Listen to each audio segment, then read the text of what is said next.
भोजपुरिया डरिला खाली बात से, साँच खाती लड़ जाई केहू के बाप से। हई भोजपुरिया डरिला खाली बात से, साँच खाती लड़ जाई केहू के बाप से। तो पीछे हटम न के तनो झमेल होई, आज जेल होई काल बेल होई, परसों से उहे खेल होई। आज जेल होई काल बेल होई, परसों से उहे खेल होई।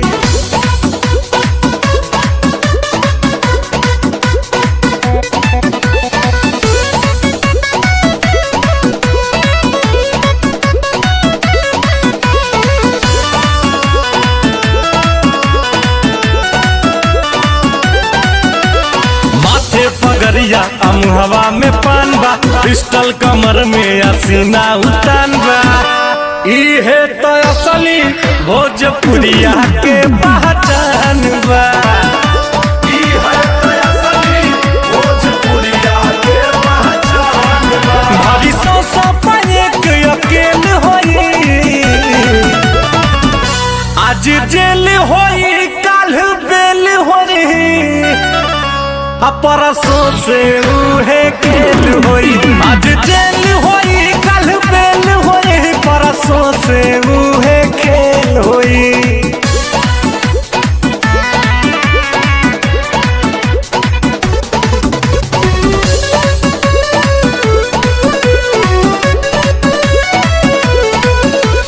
पाका हई हम अपना जुबान के, ले ले हम जान बात आई जान पे।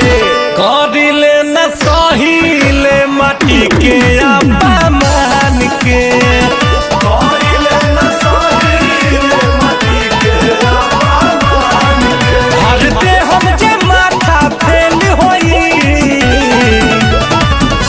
आज जेल होई काल बेल होई, परसों से उहे खेल होई। आज जेल होई काल बेल होई, परसों से उहे खेल होई।